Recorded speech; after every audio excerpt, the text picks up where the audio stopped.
রাজ্যে তৃণমূল কংগ্রেসের সমস্ত কমিটি এক ধাক্কায় ভেঙে দেওয়া হলো।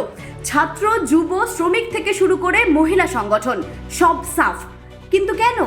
ভোটের ভরাডুবি আর দলের অন্দরে বিধায়কদের ভয়ঙ্কর বিদ্রোহ রুখতেই কি তৃণমূল নেত্রী মমতা বন্দ্যোপাধ্যায়ের এই চরম চাল, নাকি খেলা ঘোরানোর শেষ মরিয়া চেষ্টা?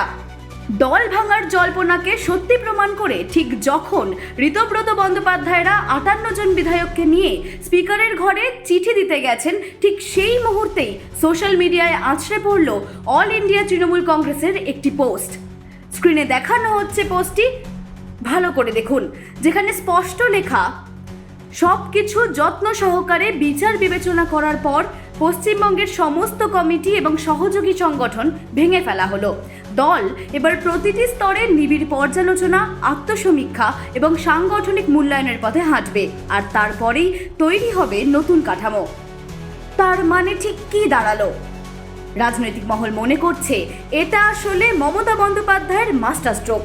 নেত্রী আগেই বার্তা দিয়েছিলেন, দুঃসময়ে যারা চলে যাওয়ার চলে যান, যারা থাকবেন তাদের নিয়েই তিনি শূন্য থেকে ঘর গোছাবেন। এবার সেই কথা মতোই শুরু হলো স্ক্রিনিং। কারা দুর্দিনে দলের পাশে বিশ্বস্ত আর কারা তলে তলে জার্সি বদলের চক্রান্ত করছেন, তা বুঝতেই কি এই অল আউট অপারেশন? দল স্পষ্ট জানিয়ে দিয়েছে নতুন উদ্যম আর নতুন চ্যালেঞ্জ নিয়ে এই পুনর্গঠন। এই সম্পূর্ণ বিষয়ে প্রতিক্রিয়া জানতে আমরা কথা বলে নিয়েছিলাম আইএসআই এর অধ্যাপক তথা রাজনৈতিক বিশ্লেষক শুভময় মৈত্রের সাথে। শোনাবো। তৃণমূল কংগ্রেসের সৃষ্টি মূলত যে কারণে হয়েছিল, পশ্চিমবঙ্গ থেকে বামফ্রন্ট সরকার বা সিপিআইএম কে সরানোর জন্য।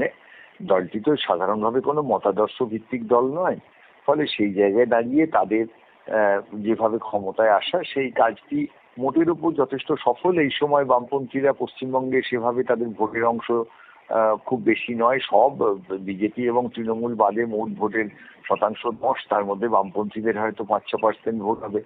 ফলে সেই জায়গায় দাঁড়িয়ে তাদের তৃণমূল কংগ্রেসের যে কারণে সৃষ্টি, সেই কাজটি সম্পন্ন হয়ে গেছে। অর্থাৎ বামপন্থীরা পশ্চিমবঙ্গে আর খুব একটা সবল নেই, বরং বলা ভালো বেশ দুর্বল। সেই জায়গায় তৃণমূলের আর রাজনৈতিক প্রয়োজনীয়তা হয়তো নেই, সেই কারণে দলটি একেবারে শেষ দিকে চলে এসেছিল। এবং এই কথা তো সকলেই জানতেন যে মতাদর্শ না থাকলে একটি দলের পক্ষে টিকে থাকা রাজনীতিতে খুব কঠিন। ফলে সেই জায়গায় দাঁড়িয়ে আজকে যেটা আমরা দেখতে পাচ্ছি, এটি অত্যন্ত স্বাভাবিক ছিল। সকলেই আগের থেকে এই ধরনের ভবিষ্যৎবাণী করেছিলেন, ফলে এই বিষয়টির মধ্যে কোনো রকম অবাক হওয়ার বিষয় নেই। বরং যেটি দেখার সেটা হচ্ছে আগামী দিনে এরকম কোনো অবস্থা থেকেও যদি তৃণমূল কংগ্রেস উঠে আসে, এখন সেটি দুভাবে উঠে আসতে পারে। এক, মমতা ব্যানার্জি আবার নতুন করে নেতৃত্ব দিয়ে দলটির একটি অংশকে সামনে আনলেন, যারা রাজনীতিতে মোটামুটি প্রাসঙ্গিক থাকলেন। আর অন্যটা হচ্ছে যারা দল ভেঙে বেরোলেন তারাই তৃণমূল কংগ্রেস হয়ে গেলেন। যদি প্রয়োজন পড়ে মমতা বন্দ্যোপাধ্যায় বা অভিষেক বন্দ্যোপাধ্যায় কখনো সেই দলটিতে গিয়ে যোগ দেবে, সেটি তৃণমূল কংগ্রেস হয়ে থাকবে এবং তারাই প্রতীক পাবে। কিন্তু প্রশ্ন হলো, কমিটি ভেঙে কি এই বিশাল ভাঙন আর বিধায়কদের বিদ্রোহ আটকানো সম্ভব, নাকি জল ইতিমধ্যেই মাথার ওপর দিয়ে বয়ে গিয়েছে? মমতা বন্দ্যোপাধ্যায়ের এই চালে আদেও ঘুরে দাঁড়াতে পারবে তৃণমূল? সেই প্রশ্নের উত্তর সময়ই দেবে। অঙ্কিতা পালের রিপোর্ট, হেডলাইন্স, কলকাতা। আনন্দ আর ভালোবাসার দীপ্তিতে গড়া সমুজ্জ্বল পরমা, ঠিক তোমারই মতো। শ্যাম সুন্দর কোম্পানি জুয়েলার্স, আগরতলা, উদয়পুর, ধর্মনগর, কলকাতা।